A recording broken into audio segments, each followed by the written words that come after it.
particularly in CNS trials.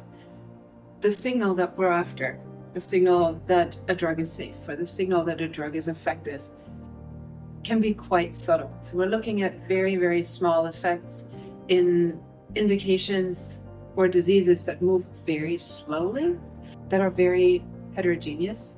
So studying these diseases is inherently challenging. The nature of these endpoints that we're using, these complex endpoints, is also such that it's very easy to introduce error and variance from multiple sources. In order to enhance the signal in these challenging CNS trials, we need to carefully select the right endpoint. The right endpoint that can answer the specific research question that we're seeking to answer, that is appropriate to select for a specific mechanism of action for a particular phase of the trial. An endpoint that's appropriate for a symptomatic AD study may not at all be appropriate to use for a population in a preclinical AD study. An endpoint that we can use in a phase 1 study where we have very little time dedicated to cognitive assessment in these early phase trials are very different to the approach that we use for endpoint selection for a phase 3 study. We talked earlier a little bit about the complexity of these endpoints in these scales and tests that we use to assess cognitive functioning.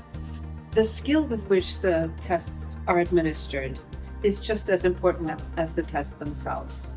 The quality of the rater, the experience of the clinician who administers the instrument is crucial. Inexperienced clinicians can inadvertently introduce error by deviating from standardized instructions, standardized protocol, can miss important symptoms that are presented by a patient in clinical diagnostic interviews if the clinician doesn't know what specific questions to ask and how to follow up on a question.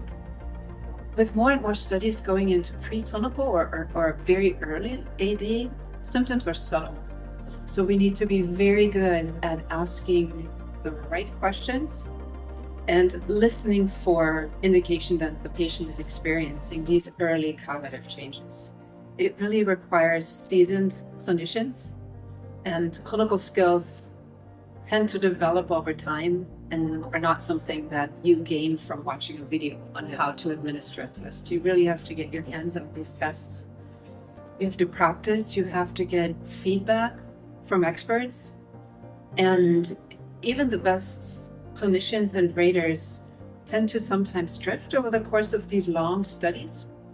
If you have a multi-year phase 3 study, the clinicians that were trained and calibrated at the beginning of the study may drift in their interviewing skills and may drift in their administration of psychometric tests. So ongoing monitoring of administration and quality of the data that we're getting really is crucial, with feedback that is being provided throughout the life cycle of the study.